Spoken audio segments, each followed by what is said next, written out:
Okay, I think that makes it 8 o'clock for me. Hi everyone, a very, very warm welcome and thank you for joining us on behalf of the RCN Students Committee. My name's Jess Sainsbury and I'm the chair of RCN Students. And just very quickly, before I hand it over to my colleague Heather, we would just like to introduce our new webinar series. Now, we know we're in a period of unprecedented times, but it's really important to us as a Students Committee to give you some learning, start more discussions and really go from there, which is why we're launching this series and we hope that it will continue. So I'm not going to carry on waffling on. I'm going to hand you over to your student member of the Trade Union Committee, Heather Massey, to introduce and host this evening's webinar. Over to you, Heather. Thank you, Jess. Good evening, everybody, and welcome to the first in the RCN Students webinar series. So tonight's topic is about employee relations. So we have 3 very special guests with us tonight. So with us, we have Graham Reevy, who is the chair of the RCN Trade Union Committee. We have Hannah Reid, who is an RCN National Officer and the NHS team leader. And we also have Nicola Lee, who is another RCN National Officer. Graham, would you like to take a minute just to introduce yourself, please?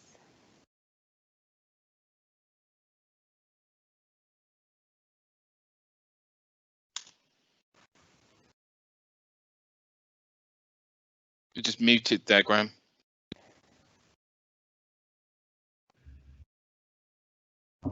Okay, can you all, everyone hear me now? Yep. Okay, hi, my name is Graham Reevy. I'm the chair of the RCN Trade Union Committee, as Heather mentioned. My role within the RCN is, my main role is I'm an RCN steward, and in my own organisation, I am the chair of the staff side, which because of that role puts me in quite an elevated position as I'm a non-executive director on the board. So I have an awful lot of work to do within the strategic elements of that and making sure that trade union voice and actually the workers' voice is heard all the way through the organisation, from right into the executive team and into the board. My work with the RCN is quite extensive, and I've been working doing a very, very predominantly steward-based employment relations role for at least the last 15 years with the college. So I'm happy, really happy to be here on the first event that you're having, and I'm really looking forward to being challenged by all you guys out there and answering any of your questions. Thank you, Graham. Thank you for that. So Hannah, can I pass over to you? Is that okay? Hi, thanks. Thanks very much for the welcome, and it's brilliant to be part of this first ever webinar. As you say, my name is Hannah Reid and I work in the Employment Relations Department within the RCN. And one of my jobs is to represent RCN members who work in the NHS on the NHS Staff Council. The council is made up of representatives from trade unions, not just simply the RCN, but also other health trade unions. It also is comprised of NHS employers and also with representatives from governments right across the UK. And one of the roles of that council is to negotiate pay and conditions for 1.3 million staff working within the NHS, which obviously includes a large number of nursing staff. Also within the Employment Relations Department, we work with colleagues who represent and negotiate pay and conditions for other members also within the independent sector, whether that's the primary care sector or beyond. But it's brilliant to be part of this webinar and look forward to responding to your questions. Thank you very much, Hannah. And last but by no means least, Nicola, would you like to take a quick minute?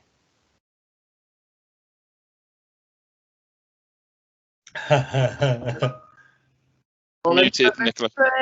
Yeah, I've done it. Yeah, so thank you very much for inviting me to take part in this. this event. I hadn't realised it was the first one, so that's really exciting. That's really great.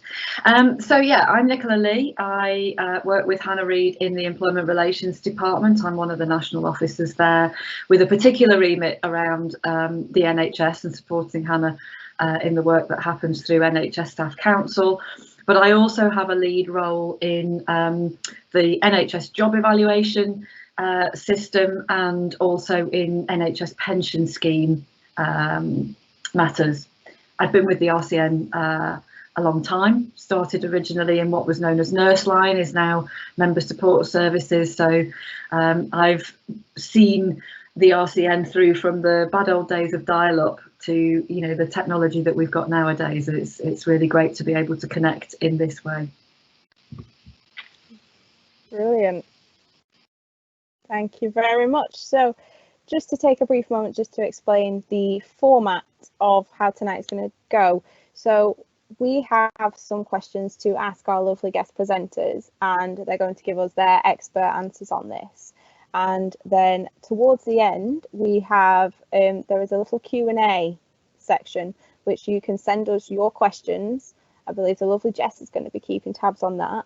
And you can send us your questions. We will select a few to answer during this webinar, and hopefully we will get the answers that you all need.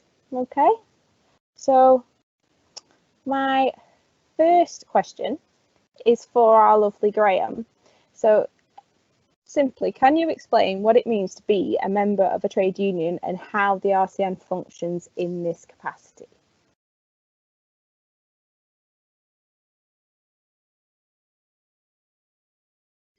Muted again.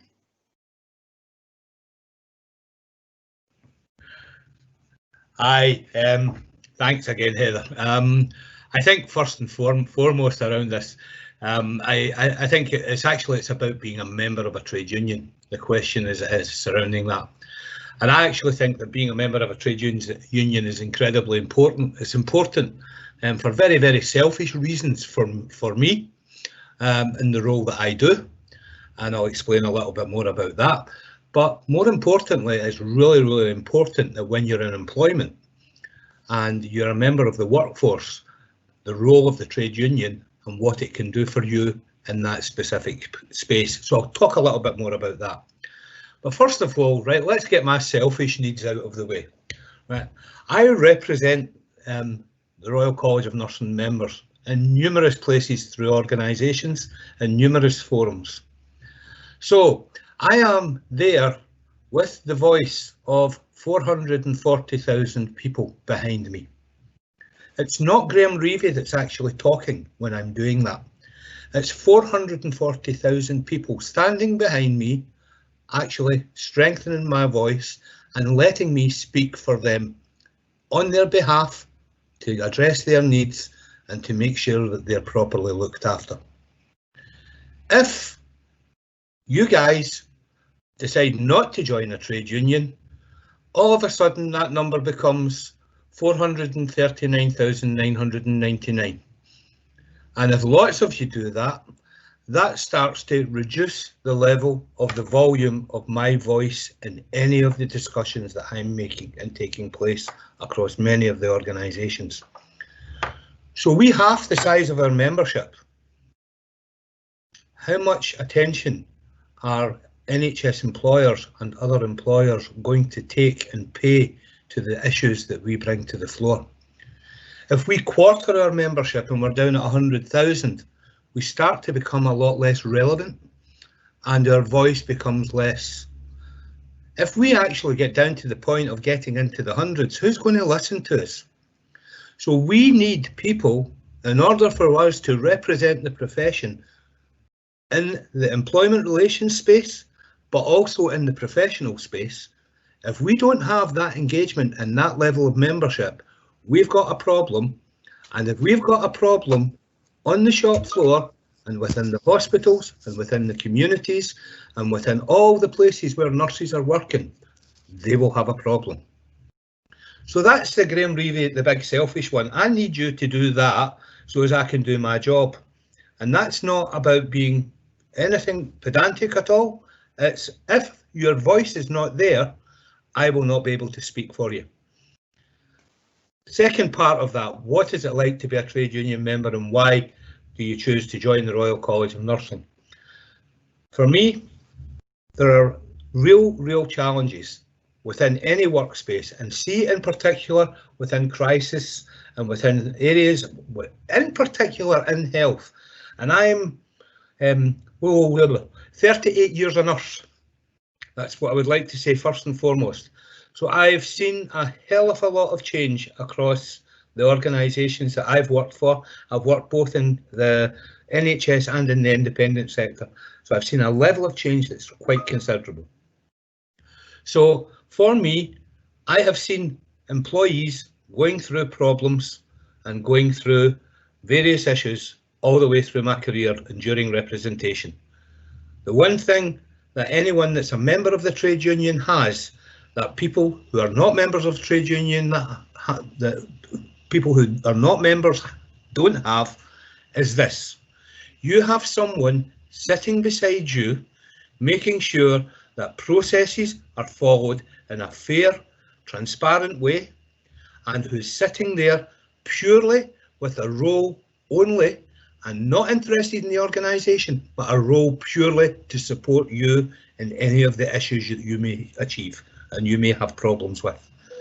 So that's the bit around you and your membership of the trade union.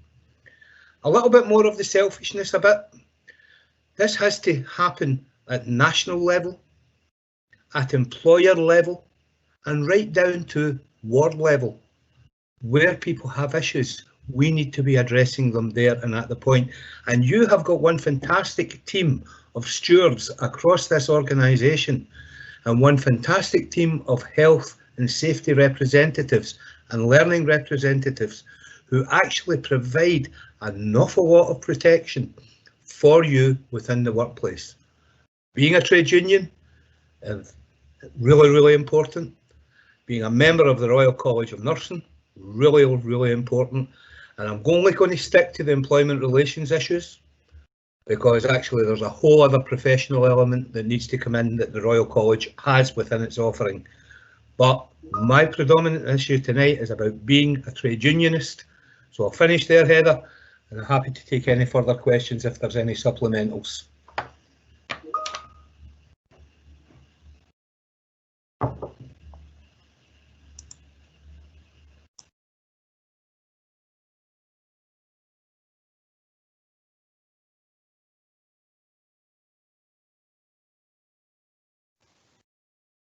Sorry. Hello everybody. Right, we are back. So thank you for that, Graham. That is brilliant. So next up, Hannah.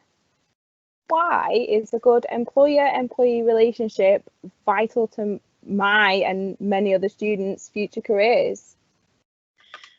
Thanks very much, Heather. I would like to start answering that question by maybe putting the question back to you, which is, I wonder what a bad employment relationship, employee-employer relationship looks like, and why anybody might think that that actually is good for somebody's career.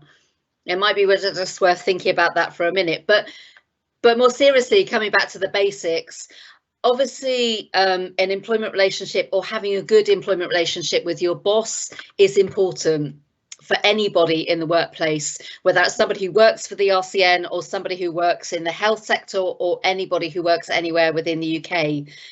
Having a good employment relationship with your manager will help you to comply with your contract of employment. And that's really important for us because it's that contract that contains an awful lot of our rights in the workplace, our rights to be paid and our rights to basic conditions, including holiday pay, for example.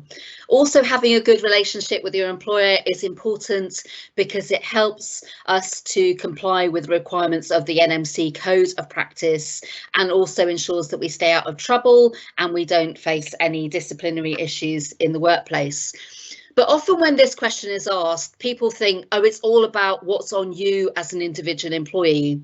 But as with any good relationship, there's more than one person in a relationship, and it's no different for the employment relationship. The employer is equally part of the employment relationship as we are as individuals. and they have big responsibilities towards you as a member of staff, towards you as an employee. They have a responsibility to treat people fairly, to respect your rights. And particularly in this COVID period, one of the things that we've been very conscious on in the RCN is also the employer has a responsibility to protect staff's health and safety and well-being at this critical time. And they also have a responsibility to support, to coach staff, and also to help us to develop in our careers. So it's a two-way relationship. But the other good thing about the employment relationship is, and I'll be very quick here, and this covers some of the ground that Graham has already touched on. It's possible to have 3 people in this employment relationship, and that's where the trade union comes in, where the RCN as a trade union comes in. Now, I, as Nicola will know, I'm a big Liverpool fan, and our mantra as a football club is "You'll never walk alone." And for me, that's also one of the key mantras as being a trade unionist, because when you are a member of the RCN, when you're a member of a trade union, you never walk alone in the workplace. You always have somebody alongside you, whether that's a steward in your workplace who is there to represent you if you get into difficulties, if you want to challenge bad practice by your employer, or if you want to say I have not been paid fairly, whether that's a learning rep who's ensuring that you're getting access to your the training that you need to develop in your career, whether that's a safety rep who is critical, particularly at this point in time, in escalating members' concerns about lack of access to PPE or other safety issues within the workplace. We never do walk alone. If you're a member of a trade union, you have an RCN rep alongside you. And if there isn't an RCN rep in your workplace, and we know regrettably there aren't in every workplace, you can call up RCN Direct and they will put you through where you need to access to an RCN regional or national officer who will come and stand alongside you. And also, just one last point, and I'll be very quick because I want to go back to Graham's point. Being a member of a trade union isn't just about having an insurance policy. It isn't just about having somebody standing alongside you when you need help. It's also about making sure that your voice is heard in the workplace, that your voice matters, that what you think counts when we are negotiating pay and conditions, whether we're talking about holiday entitlement, whether we're talking about tackling discrimination in the workplace. Being a trade union is the most effective way of having your voice heard. So I would say, yeah, 3 people in this employment relationship. You as an individual, yes, with responsibilities. Yes, the employer has got to meet their duties. But yes, as a member of a trade union, we also hold the employer to account. Thank you very much, Hannah. Okie dokie, so next up, I'm coming back to Graham now, if all right. So Graham, what are the implications of COVID-19 on future students and student employment, like we've seen over the last few weeks with students being drafted into extended paid placements? That's a beauty. How could I put this? You know, one of the things that came across, I don't know whether any of the guys actually managed to online actually managed to catch the video that I made recently, but what they had to do in that video was they had to actually provide a translation underneath to translate from Jockinese into English for all the many people that were actually watching that on the Twitter feed. But hopefully you are managing to understand me tonight. So students, and what has happened, which has never happened for a great number of years, probably back to when I was actually doing my student nurse training, is actually student nurses are now very much as employees of the health service. So therefore, that relationship that you have had with the health service up until now is now that of an employee, just referring back to Hannah's point there. You now are in that relationship with an employee and hopefully having the RCN walking alongside you. So there are key issues in that. And one of the key issues is we had to look after you guys prior to you becoming employees to make sure that your roles within the organisation were very much clearly understood and clearly articulated. and there was a lot of discussions made around actually what the role of the student nurses would be and how that would be looked at, how it would be looked at in the knowledge and skills areas, but also, just as importantly, how it would be looked at as in where you would sit within an employment relationship and within your contract. Now, remember, Heather actually came to me at one point. It may have been you, Jess, rather than Heather, asking about contracts and the issuing of contracts.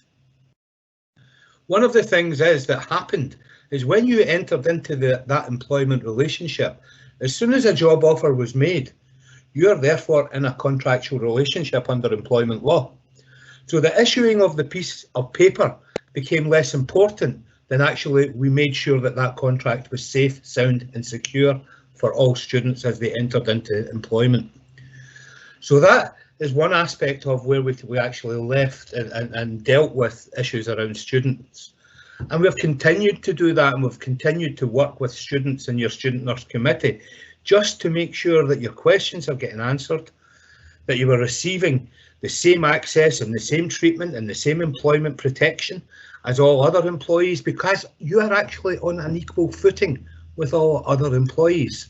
You're no different from them at this moment in time because your role has changed. You're no longer within the student remit and having that supernumerary status in the main for many of you, unless you chose not to opt into that. But in the main, anyone that's working within the health service just now is working under a clear employment contract. Where do I see that going forward? I think that what we need to be doing as a college is we need to be making sure that we're clearly articulating the views of student nurses, and we're clearly making sure that the value that student nurses bring to the NHS and to the future care needs of the communities across the UK is again looked after. What do I mean by that? I mean that every student nurse has experiential learning and has an academic component to their course, which actually brings them out as the all-rounded, newly qualified nurse that we take into the community and we take into our hospitals, and then they get the newly qualified nurse status and they get the mentorship and the support and all these elements that actually shape and shape the nurse of the future and shape the profession as it's going forward.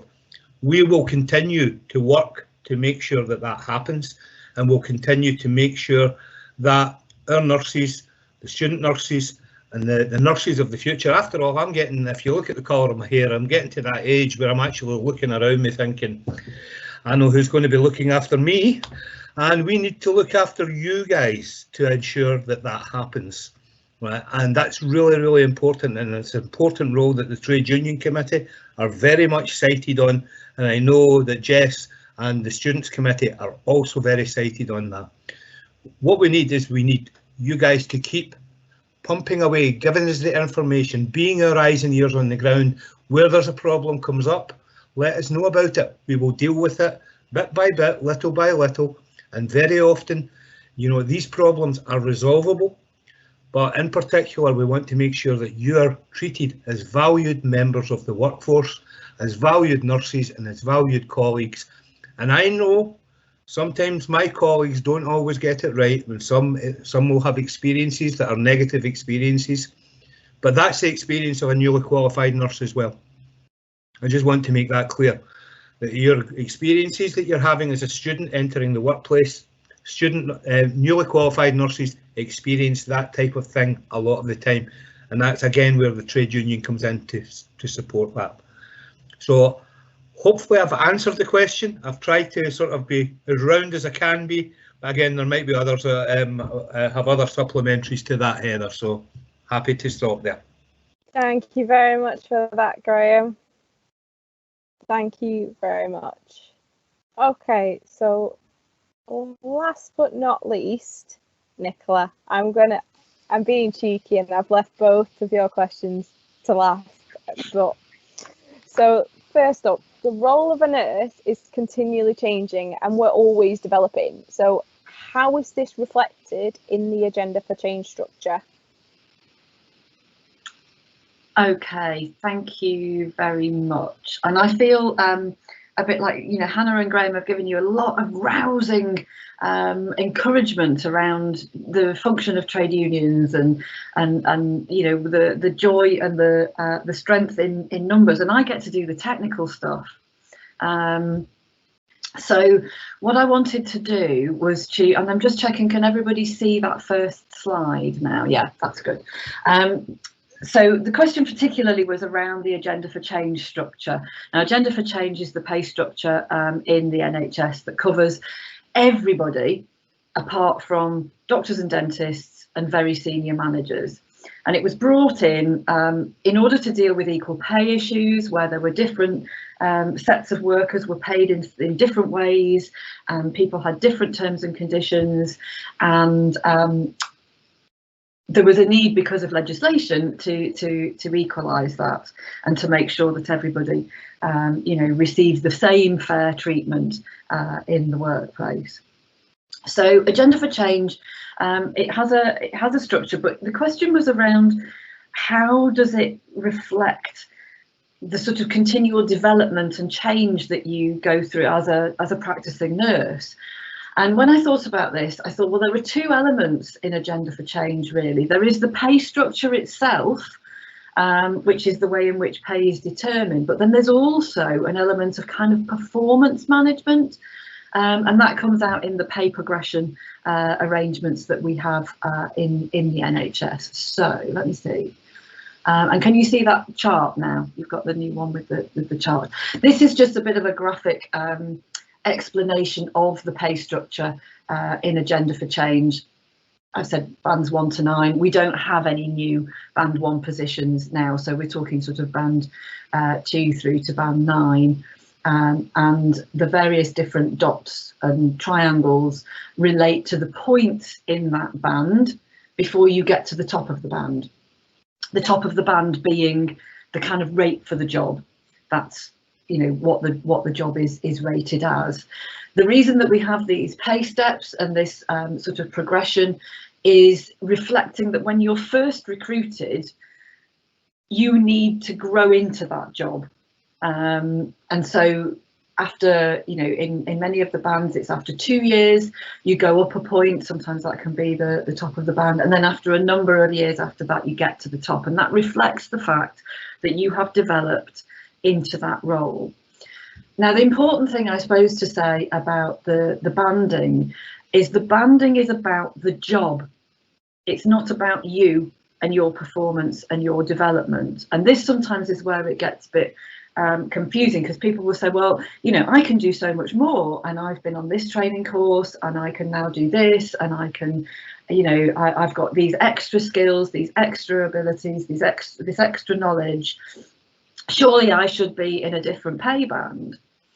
And the answer to that question is, well, yes, if your employer wants you to do those kinds of things and it is reflected in your job description, but it's the job that is banded, not you.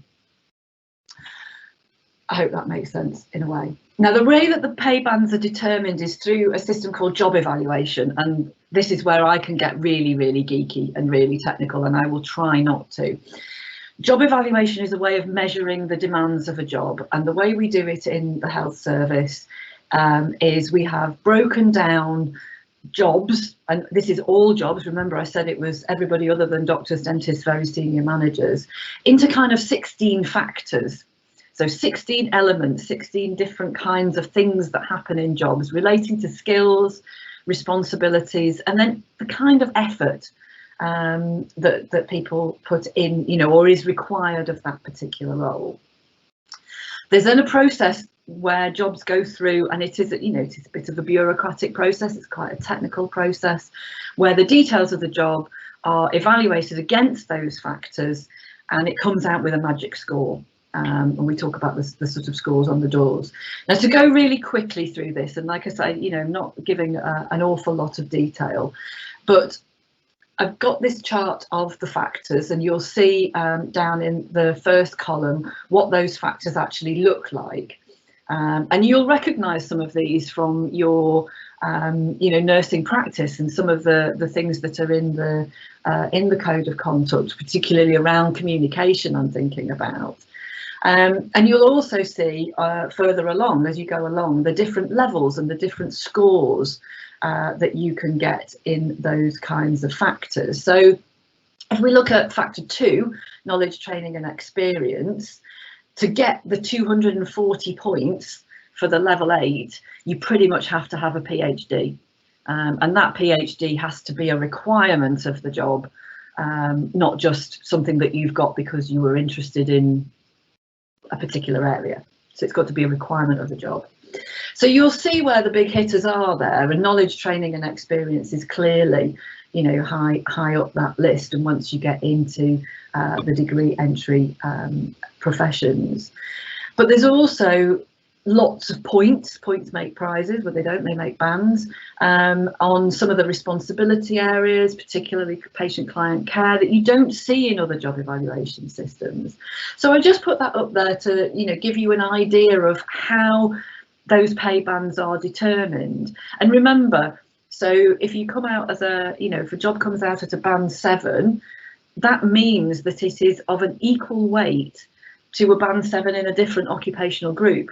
So a band 7 physiotherapist weighs, for want of a better term, the same as a band 7 nurse, a band 7 finance officer, a band 7 healthcare scientist.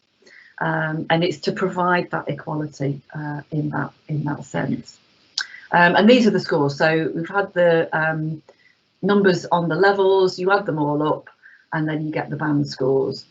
And I have just made a bit of a point here. Some jobs are very borderline. They only just get into the banding that there's, you know, the numbers that are required. So I just, you know, offer you that for a bit of information. And if you want further information on that, we can provide that, you know, maybe another webinar. Anybody's particularly wants to get very technical about job evaluation, I can talk for hours. So that's all about pay determination and how the job, so not you, but the job is weighted and banded. The next element of how Agenda for Change recognises how you change and develop, like I said, is about pay progression. And this is about moving from the blue squares to the green dots to the orange triangles on the chart.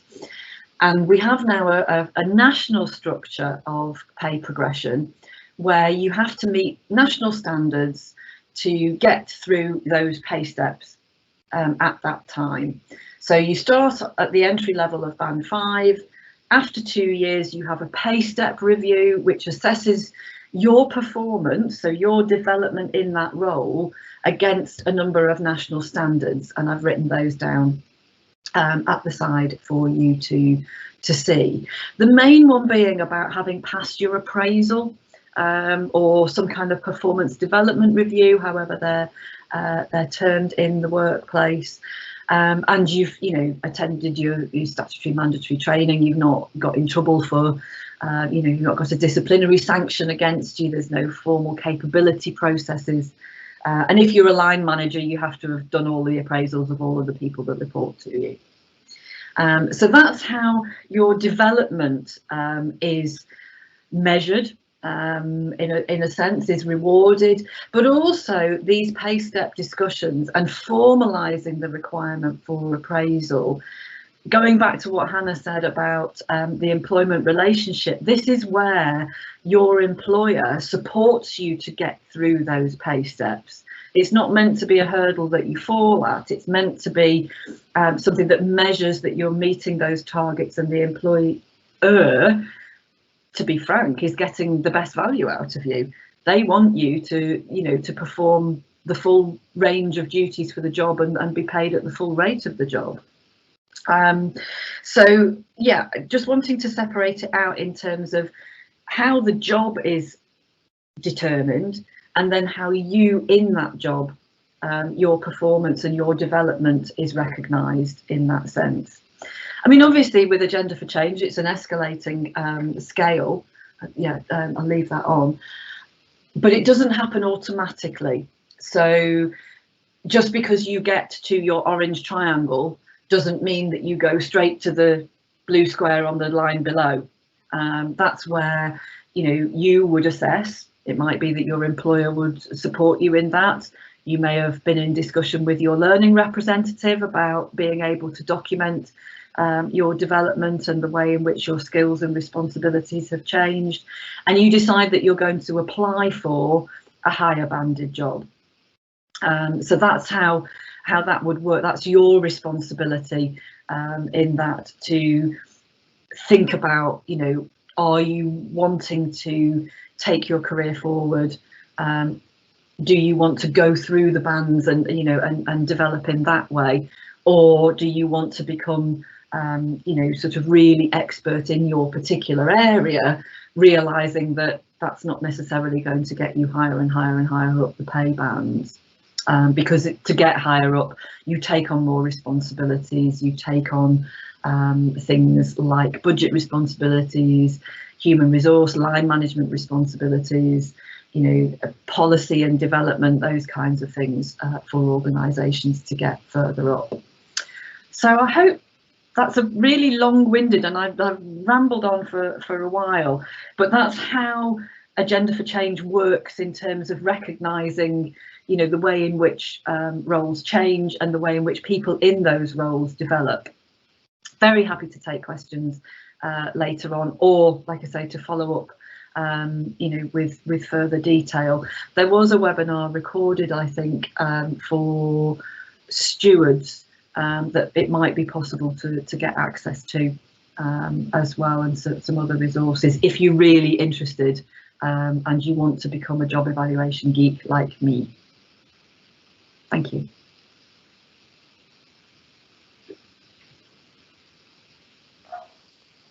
Thank you very, very much, Nicola, and I am coming back to you now. Although thinking about this question, it is quite a big question. So, is there any precedent for students being asked to complete unpaid hours on these current extended placements that are paid to bulk up the hours accrued? For example, I, for one, am slightly down on my hours.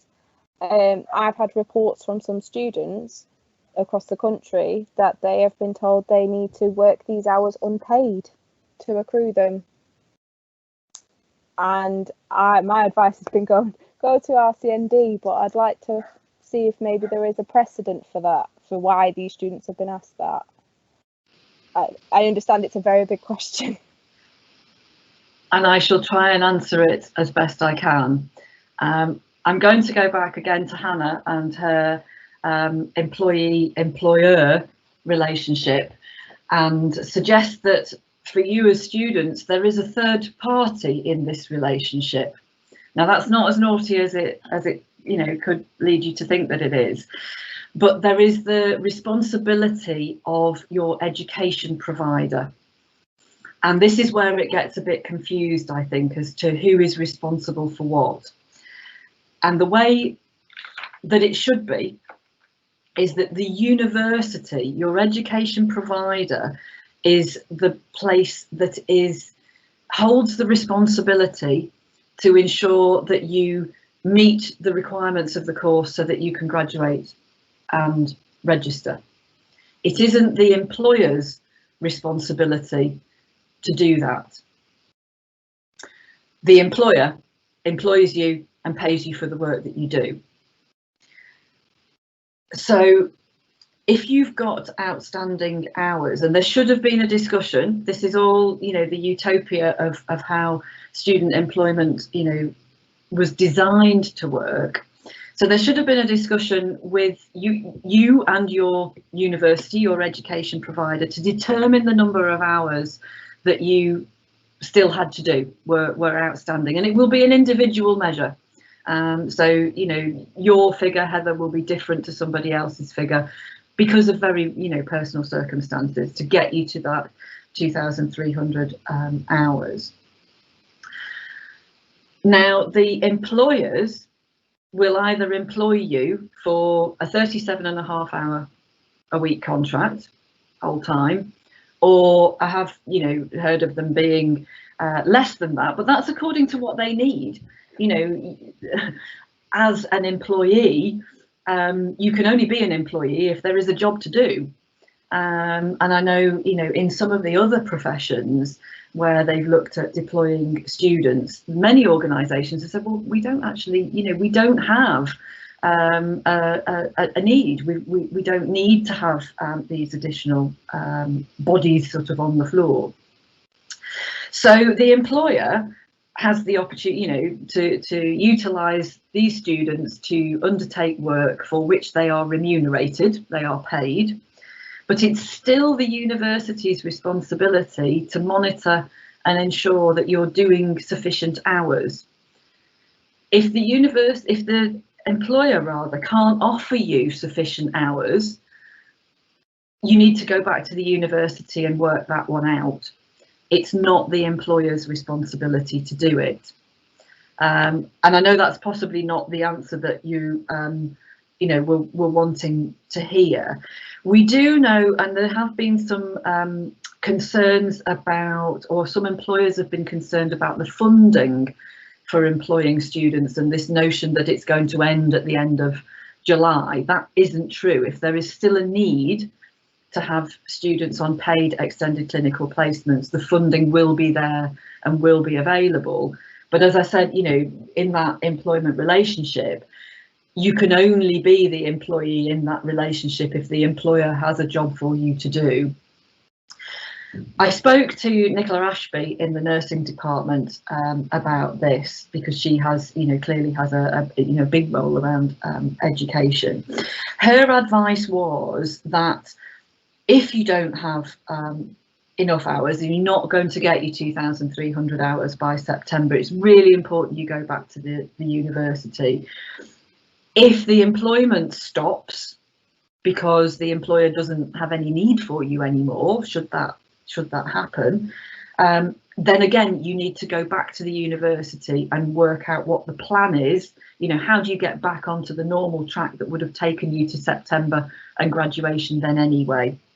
So the short answer is there's 3 people in your relationship, and the responsibility to ensure that you get through your hours and your academic course is the university. Does that help? That is brilliant, Nicola. Thank you for that. It was very clear. Okay, so that is actually the end of my little set of questions. We have had some questions in from those of you watching at home. Thank you. And okay, so first off, I'm going to pick on Hannah for this one. So where do the students who are about to qualify stand if they haven't had a written contract of employment but are working? Some have been for weeks now, up to 6 weeks, and there's still nothing in writing. Yeah, thanks very much for that question. And the answer is it's good practice, and we would obviously expect employers to provide all members of staff, including student nurses on paid placements, with a written contract of employment. But the key thing to bear in mind is as soon as you accept a job with your employer, you start work and you start being paid for that work, you have a contract of employment with that employer. And that oral contract, as it would be called, or an implied contract, has the same rights attached to it as if you have a written contract. That doesn't mean that you should just simply say it's perfectly fine, I don't need any paperwork from your employer. You should ask your employer to provide you with a written contract, or at least to provide a written statement of your employment particulars in order to get details about your key employment rights, your key pay and conditions. But the fact you haven't been given a written contract doesn't mean you don't have any rights. And if you have concerns that you think your employer is not complying with the paying conditions that you agreed to when you signed up with that contract, keep a record of that, take down notes, ask your employer about it, and if you can't resolve that issue effectively with your employer, then call RCND and they will be able to give you advice and support. That is brilliant, Hannah. Thank you very, very much for that. Graham.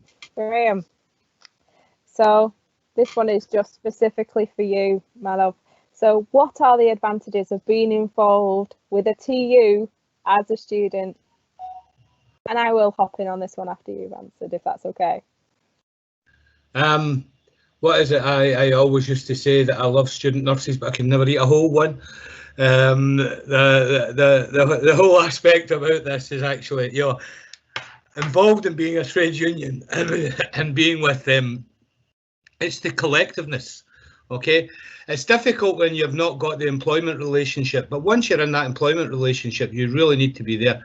But actually being involved in the Royal College allows you as student nurses to, at the very, very beginning of your nursing career, to start to shape the policy, the direction of travel, and where the profession is going to be going, and actually gives you a voice within the trade union of actually ensuring that your future is guaranteed, and the Royal College of Nursing works towards guaranteeing that future. So that's what being a student nurse and being part of the trade union really means. And you know, that's casting COVID to the one side, okay? But it's about that dynamic of the interaction between student nurses, the professional side of the organisation, and actually making sure that employment is safe, fit, purposeful, and that you have career development. And all of these things are all influenced by the way that the Student Nurse Committee and student nurses interact with the RCN as a trade union. I can't put it any simpler than that. Thank you very much, Graham. So yeah, I just want to weigh in on that, because being the trade union student representative, I can honestly say, especially with this year has been totally unique in terms of us as students being asked to step up to this workforce. And I have to say, the work of the student committee and the trade union committee working together has been so massively important in getting all this forward, with all of the other teams that drive behind us, with Hannah's team, with Nicola's teams. They have been vital in getting the students the support they need. And also, just a cheeky little plug for RCN here, the joy of the RCN is that it's a bit of a professional body as well. It's not just a trade union, so they've got all this opportunity to learn and to develop, and I think that is vital for us in our careers as nurses, because we always want that little bit more. We always want that little bit more, don't we? I have a question now for Nicola, if that's okay, that's come through. So how should new nurses approach their employer if they feel they are asked to do something outside of their skill set and are scared of the consequences of raising it? Thank you. Again, I'm going to refer to what Graham was saying. Well, and Hannah, you're never walking alone.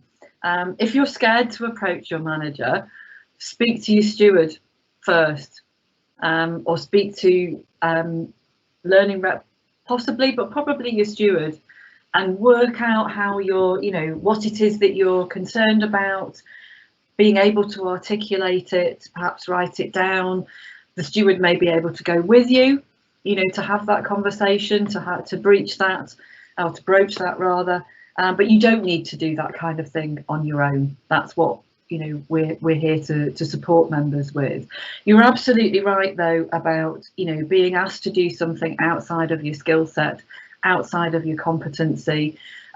You have to ensure that you're working according to your code of conduct. You have to ensure that you're covered for the work that you are doing, and it is only right that you mention those things. And sometimes putting it in those parameters makes it seem like it's not necessarily I'm lacking, I'm incompetent. It's this is the structure, and it's protecting the organisation as well. If they get you to do things that you shouldn't be doing, that puts them in a vulnerable position. So I think, yeah, document it, articulate it, work with your steward to, have a plan as to how you would broach the subject, and yeah, be bold, stand up for yourself and for the profession. Thank you very much, Nicola. That's perfect. And I have one final question for now for Hannah, if that's okay with you, Hannah. Would it be reasonable for us to ask our employers to extend our preceptorship periods, as newly qualified nurses have lost some during this pandemic? Yeah, and thanks very much for that question. I think the answer is yes, it's appropriate. It's important that as student nurses you have the opportunity to fully develop, complete all your competencies. So yes, absolutely. But if you have any questions about that, then as Nicola has said, go and speak to your RCN stewards or call RCN direct, and they will be able to give you advice and support. And also, maybe in this instance, speak also to your university, as Nicola was saying, to your education institute, who should provide you with support and advice in this instance. That's brilliant. Thank you very, very much. So just as a last quick point, Graham, have you got any short but sweet words of wisdom for everybody watching now?